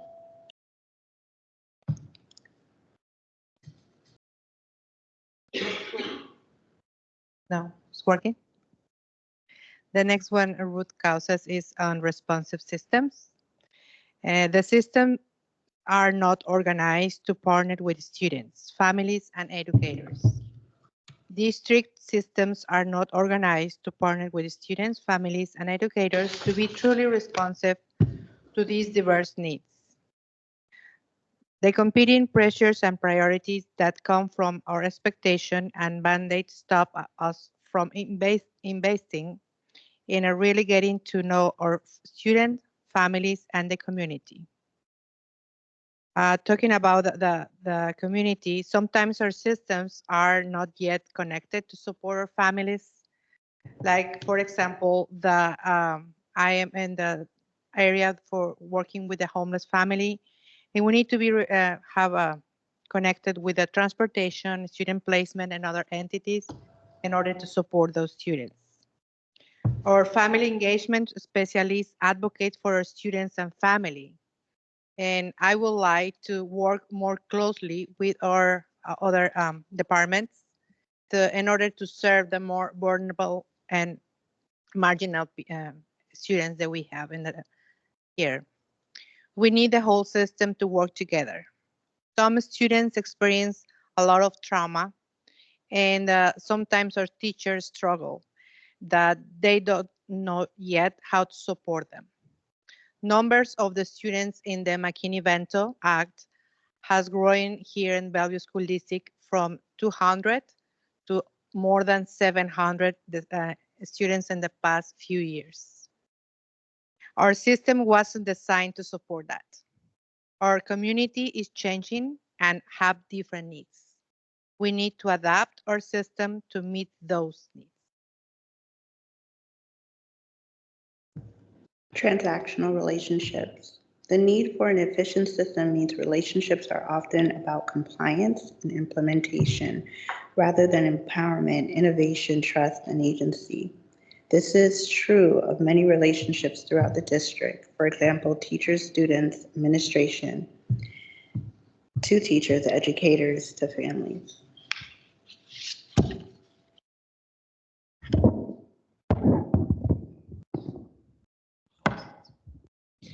Once we identified the problem statement and root causes, our next step was to ask ourselves, what would it look like, sound like, and feel like if we were to address them? Next slide. In other words, what do people want to feel and experience? We identified 3 community commitments. We belong, we learn, and we lead. We belong. Our focus was to make sure that everyone feels like they are part of a school community. More importantly, this community cares for them. We want people to feel that. This is my school. I belong here. I love its people. I am one of them. People here are valued and known. People who speak my language and share my culture are respected here. Importantly, as a person of color, I feel comfortable and safe in our buildings. We learn. We build a culture of innovation and learning for all community members. We continuously reflect and learn and improve. We make mistakes and struggles, and those are opportunities to grow. We lead. We are agents of change in our own lives, our community, and our world. We are intentional with our interactions and provide high-quality services. We know how to get and give help, and we create a collective impact. Next slide, please. Now talking about the strategic priorities. In order to make progress on these commitments, the coalition worked with district and school leaders to identify 3 key priorities areas to focus our work over the next 5 years. For each priority area, we describe a set of strategies that the district and community would need to implement to make progress. The first one is building human-centered system and relationships. This is a streamlined system to create more time for connection, provide comprehensive multilingual experience and service. And I want to emphasize in the high number of unaccompanied minors that we have for South America right now. They need the support. We have more than 100 right now.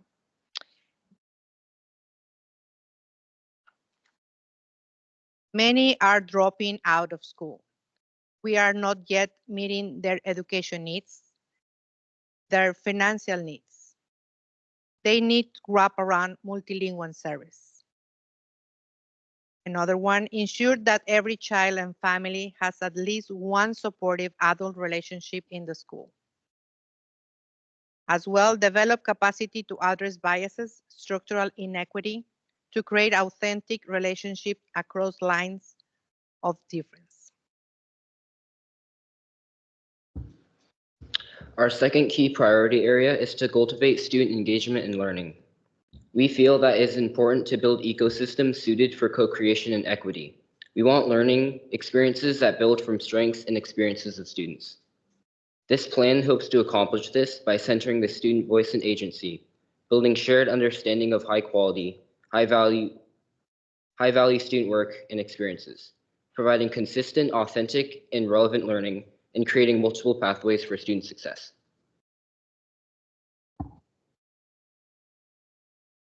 The next one is the strategic collective leadership. Build capacity for inclusive and equity-driven co-creation. As well, create coherence and alignment through collectively authored and help principles and vision. Support schools and district leaders to co-create solutions with the community. Co-create and implement sustainability plans. Our kids and families should be part of the solution. The best progress we made is when we do together. With our kids, we experience the system and with the families. For example, we have a very good example with the development of the apartments at Polaris. We use our equity-driven decision-making process. Once we start asking families, we heard them. They want to stay in the school with their community. We listen to the voices of our families.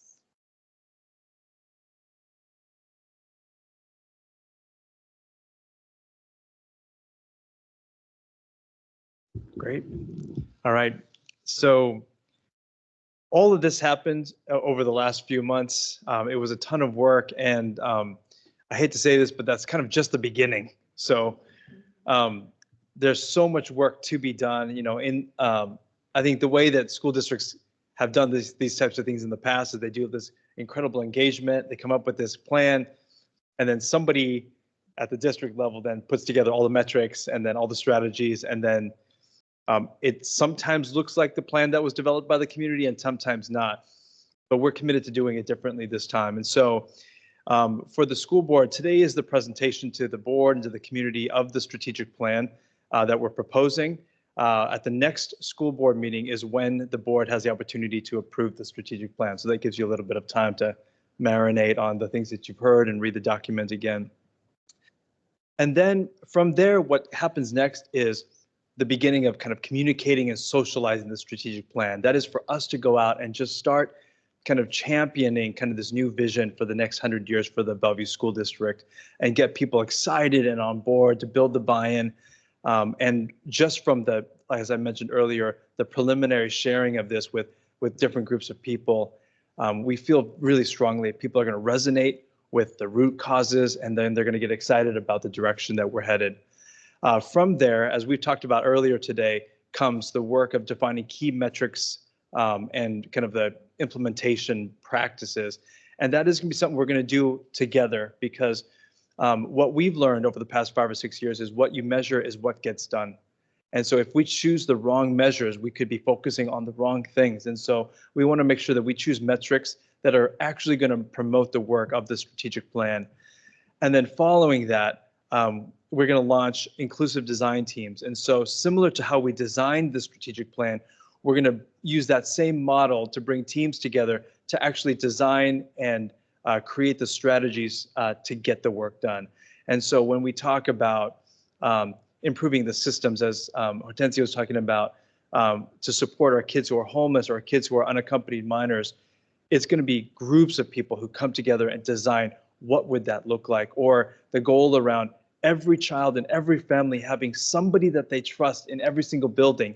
What does that look like, and how do we design that and measure that together? And so we're going to do some inclusive work built on those 4 principles that we talked about earlier in order to actually develop and actionalize the strategies. And so this is an incredible place that we're at, and this is just the beginning of the work. And so this coming year, you're going to be seeing more of this type of inclusive design work.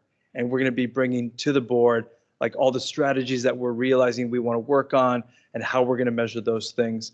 And in the meantime, we have a lot of things that are already currently happening. And so we'll be presenting to the board an annual plan for next year as well that's going to help us move this work forward. Did I miss anything? No. Okay. All right. So now I'd like to have some board discussion and reactions. And if I haven't lost my place in my chart, we had, we're up to having Phil first.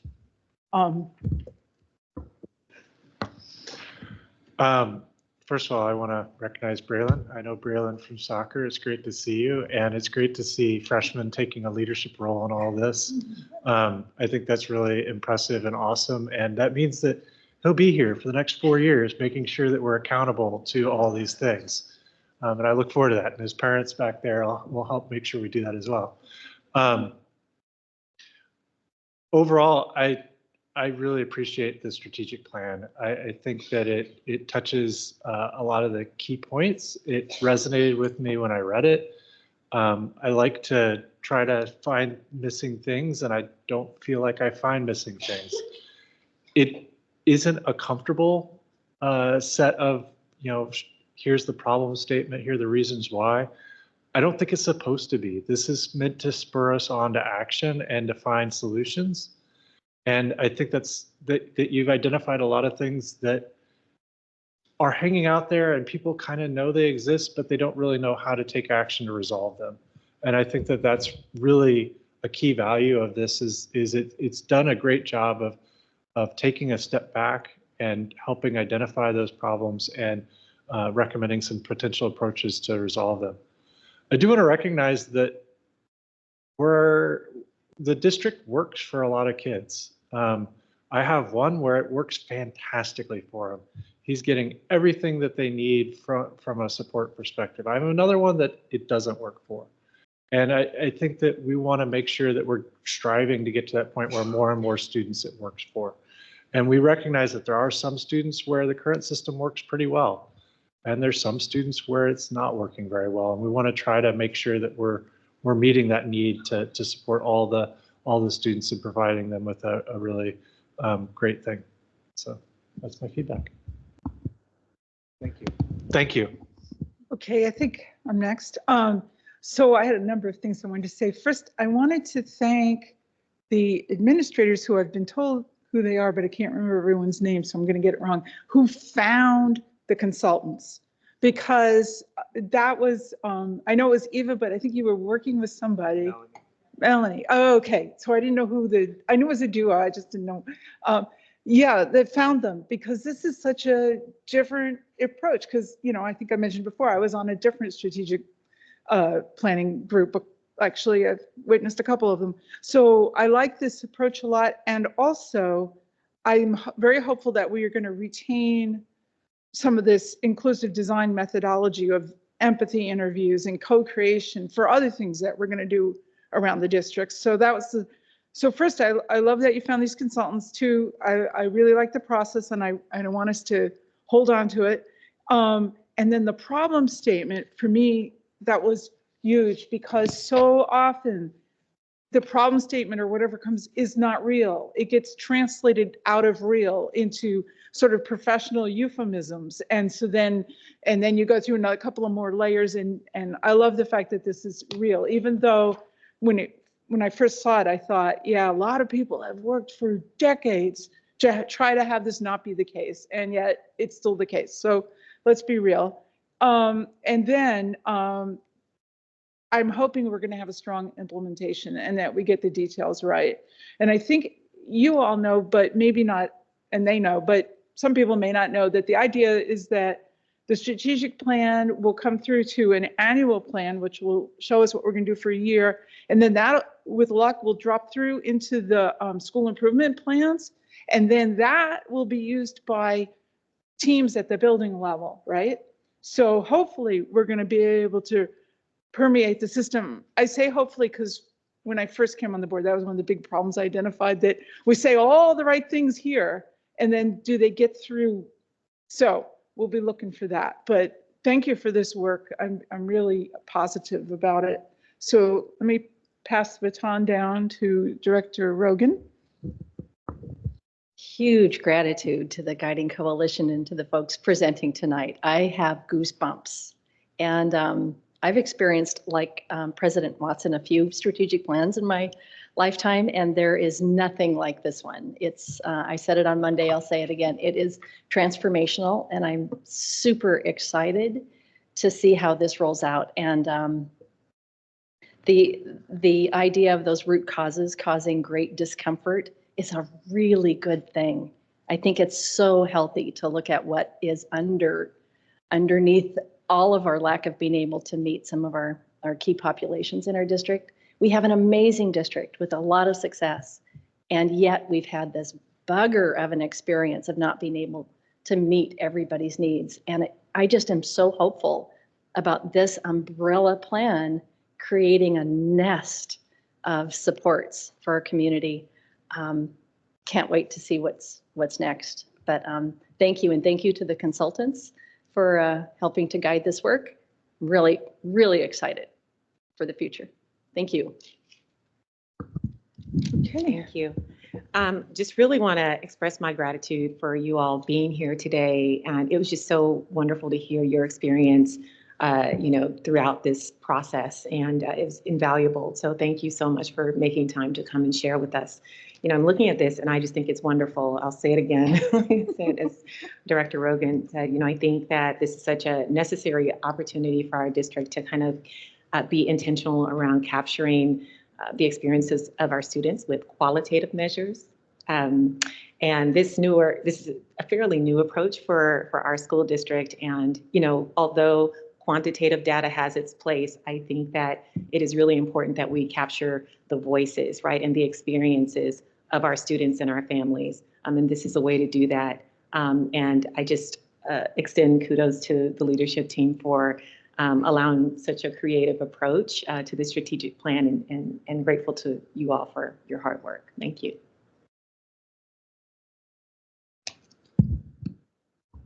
Okay, I think I'm next.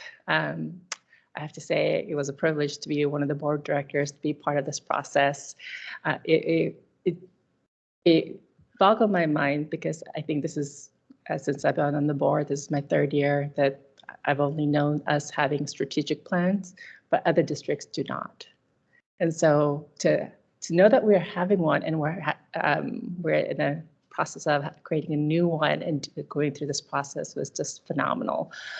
The idea of, I think this, within the last couple of years on the board, one of the big pushes, community engagement and making sure that we lift the voices of our community. And I felt that this process really did a solid job of that, to hear our community and actually having our community doing the interviews and hearing the diverse voices and bringing it to the table and leading the process that way, and really leveraging all the smarts of our community to come up and calling out the elephant in the room that's holding us back.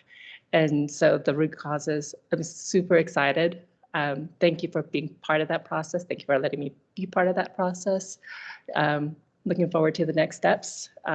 Really looking forward to closing that gap and really fulfilling our mission statement of each and every student.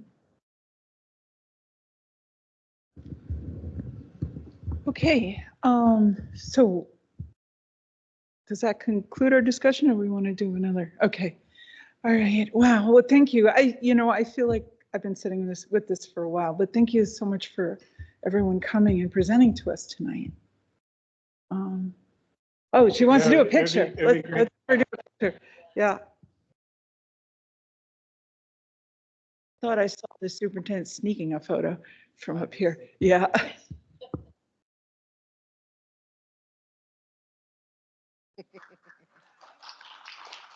Thank you. It was a lot of work over quite a few months. Yes, a lot of homework. Okay.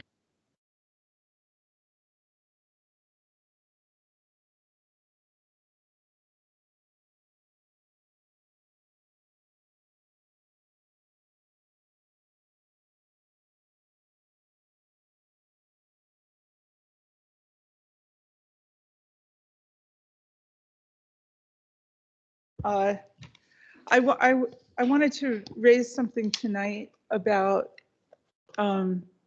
special needs, and maybe I'll just give them a second. Yeah.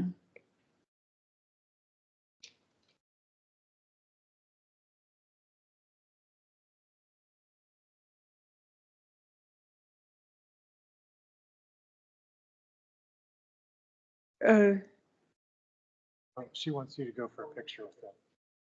Take a minute. Okay, well, yeah, take a few minutes break. Let's say less than 5. Let's come back. Let's see, where's our schedule? Director discussion was supposed to be 6:35 to 6:55. Let's make it 6:30. And we'll just have a minute or two so we can do the photos and everything.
I'm yeah, we are, but that is a group effort. Okay, oh, we're all back. So now we're going to just have a little bit of board discussion. We okay? All right. So for director discussion, I was going to talk about special needs. And I think they had a meeting last week. I think Jane was there. It's kind of sad because I was at the very first meeting when they formed, and then recently they disbanded the special needs PTSA. And it's sad, but it's not actually that sad because they are going to be able to become a committee of the Bellevue PTSA Council, which removes the overhead, the work, because they found, you know, special needs parents, they mention at almost all their meetings that it's really hard because it's the evening, they have all this obligations around the kids and there's so much to do. And then they were just really struggling to find officers because to be incorporated as a nonprofit in this state, you've got to at least have the president and vice president, treasurer, secretary, and there's all these filing requirements and charitable solicitations and IRS 990s, and there's just like a whole bunch of work. So if they become a committee, the council does all that, and it's still under a nonprofit, and it will be similar to what goes on with Bellevue Gifted Alliance, which is a committee group like that under the PTSA Council for the gifted parents. So that's going to happen. But then as some fallout from all this, I found out that something had been going on that I hadn't known about, but it's a really good thing, which is staff member Gita McIntyre, who's the special needs family liaison. She meets on some kind of schedule, all right, don't quote me, every couple of weeks with different special needs families. And anyway, I was able to join one of their discussions and it was so informative. So I thought I learned a bunch of things. I mean, I knew some things, but one thing that was interesting, because she was saying something and the families were kind of saying something else, that you can't find out when you're looking at the district website, you know, and I've said this before, you can't find like really what's Olympic, what's, you know, what's specific, what are these different programs, or like what's the information, all that. And parents are very concerned, can they find the right placement for their kids? And then they were talking about how it's really important to network with other parents to find all this out. But the point was that the parents were saying there's nuances between the programs, even if it's supposed to be the same program at the different schools. And the only way you can find that out is by talking to other parents. And then Gita was saying, if I understood it, and a lot of parents said this was true, that the district is trying not to pigeonhole kids, which is why they don't have all that information out there. So we don't just say, okay, you're this type of kid, you go here, but to surround a kid with resources wherever they wind up. So then you would get guided to a school based on some of the resources that you might need. And someone said they didn't really want parents to shop around because it's an IEP team decision, not a menu of options. So here's the thing that was a little difficult that I learned, that we rely on staff on the IEP team to figure out where to place the kid. And that works as long as the IEP staff is experienced and knows all these subtle nuances, like how the same program at a different school might be slightly different. And so that's what I was bringing up in board discussion, like if we could think of a way to improve that process so the people get guided to the right fit for them. But apparently the idea is like you don't pick it off a menu, you have an IEP and they try to surround you with the right resources. So anyway, so that's what I've learned. And I thought that I learned a bunch of other things, but that was the thing that surprised me. Okay, I'll pass it to the next one in the sequence, which is Director Rogan. Thank you. Yeah, it was amazing timing. You were dinged right as you said, I'll pass it to. I was Yeah. babbling. That was, no, that was impressive. 24 minutes. No, it was Amazing. really insightful. Thank you for that. And it makes me think about how often do we make decisions based on where you live? You know, if the closest program is down the street, why wouldn't you go there? But I hear you saying, you know, if the fit is better in another school because of so many variables. Interesting. I just want to give a shout out to another community partner, and unbeknownst to Dr. Aris and I, apparently most of us were at the Bellevue LifeSpring Step Up to the Plate, and I was the only one introduced publicly, and I was slightly mortified when I found out that almost everyone was there. So anyway, apologies. Not my doing. You didn't do it. I didn't do it, but still, it was like, wait, what? Anyway, I was really impressed. I think they raised over $500,000, and this directly impacts our kids, our families.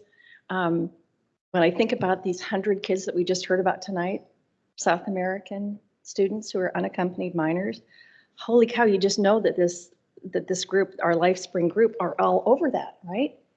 So I was talking to Director Webster over the break, and I just see that connection between this strategic plan and the connections with our community agencies, and the amount of momentum that can happen with just getting an implementation plan, slight plug, that's going to be able to really utilize these teams of people, these warriors in our community at such a deep, real rate of productivity. I'm just predicting and hoping. Anyway, just a big shout out to LifeSpring and what they do for our community, and can't wait to see what's next with them. And I'll defer the rest of my time. All right, thank you so much.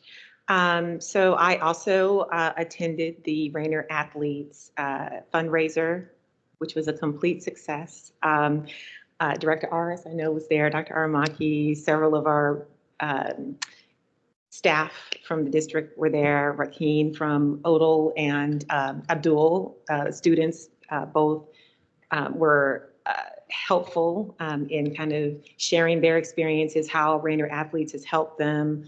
Abdul was just a phenomenal speaker. He comes over a lot to my house, but he's so quiet. And so I was just like so shocked. And then he texts my son and goes, "Did your mom take pictures of me? I want them." So he was really excited to hear, you know, kind of my feedback. He's like, "What did she think?" And so my son just put him on speaker because he's like, he wants to know what you thought about his speech, you know. And so he's just such a delight. So it's just really great to have him kind of the focal point, you know, a student, you know, and to know that he's going to be a mentor is phenomenal. The other highlight, which Dr. Aramaki neglected to share, was that he won the competition of the getting the balls into a canister. He's so competitive. He beat everybody else. I have video too.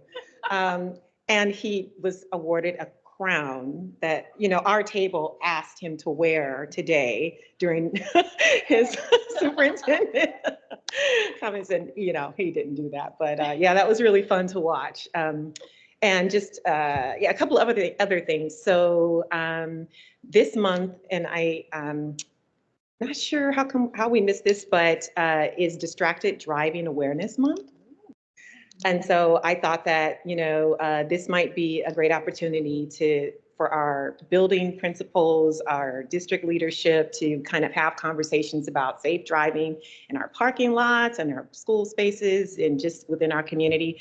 I was coming from a particular school one day this week, and this kid came out of nowhere, and I was literally going over, you know, just coming out, and he just, like, you know, and so I think we need to be having some conversations with our students about safety and driving. And then the last couple of things that I had was wondering if we could circle back at some point about whether or not Thursdays continue to work for all of us. I know that I raised it before, but I just want to make sure that the board meeting day it works for all of our schedules. And so hopefully, you know, we'll be able to have that discussion at some point. I don't know if at our retreat or whatever, just to make sure that next year this still works for folks. And then also wanted us to think about kind of a check-in for the liaisonships that we're leading right now.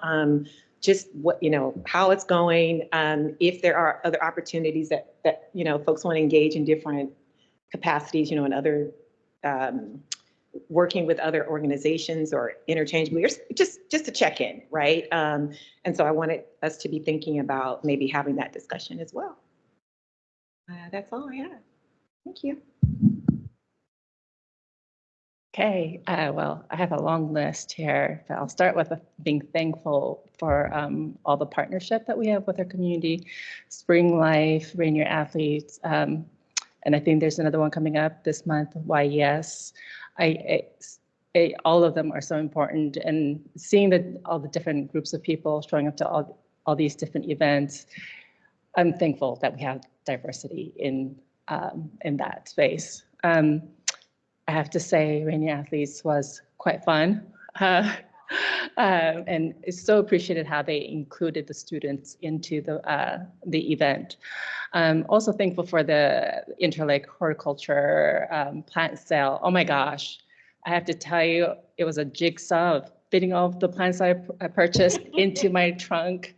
And taking my sister meant that I had less space because she had a lot of plants that she purchased as well. But I have to say that program has been phenomenal, and I very much appreciate, what all the kids are learning. And my sister, who did take horticulture class when she was in high school, started quizzing the kids. Well, it was kind of fun to watch. Regarding the special ed PTSA general meeting, I did attend that, and one of the discussions around it was, since the pandemic, I think overall volunteerism has been down, and it's been hard on our family who fall into our subgroup in that space. And when you think about the complexity of that, having a child with special needs and understanding the whole educational system and the laws and everything else, this is just one too much when you don't have enough people in that space. They've done a phenomenal job over the years. Carolyn's been there since the beginning and creating advocacy. The one question I did have for them, so this is something we have to figure out, is we have a liaison position for that. And so are we going to keep it as they move into as a committee, or are we going to change that? Because if they're going to be part of the council PTSA council, what does that mean? So this is something we'll need to think through. Let's see, the metro, yes, the light rail. Thinking about our sustainability policy and moving forward, I wondered if there's a possibility for our schools to think about introducing our students in the public transportation earlier than high school. Riding the light rail and the public bus, and because it's a life skill. It's a life skill beyond, and we are not suburban town anymore or a city anymore. We are an urban, and I think it's important for our kids to develop those independent skills. Another is 50 seconds. Okay.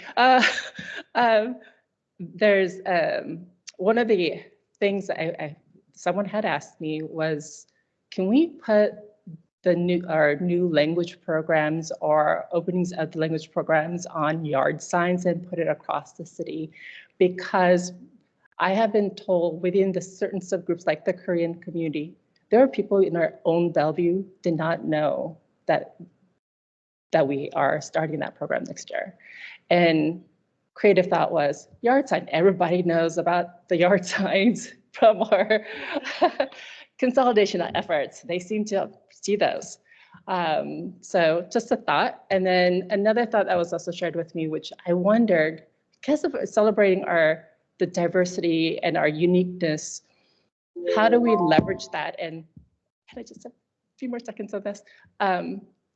And really elevate and bring our community back to the front and engage, is to maybe have an event, and this may be something Bellevue School Foundation could be partnered with is to do a cultural event in the beginning of the school year, maybe wrapped in with the Parks Day, where, you know, when you think of all the cultural days schools have, it's well attended. Everybody comes in their heritage clothing, share your food. It celebrates who you are. And I wonder if we could do a district-wide one where we could just get everybody out. Just a thought. Yeah, it's a lot. I want to go back a little bit to one of the slides Carolyn had, which talked about all the celebrations and days coming up, and just, you know, Teacher Appreciation Week is next week at all of our schools, and it's really great. That when I think of school board and schools, I think of the teachers, and Teacher Appreciation Week is one of the key ways that we as parents get to show how much we appreciate all the work that goes into the classroom, and that we do appreciate all that hard work. I'd also point out that there's this day that came into recognition kind of after I went to college, but they seem to call it May 1st Decision Day nowadays for a lot of kids.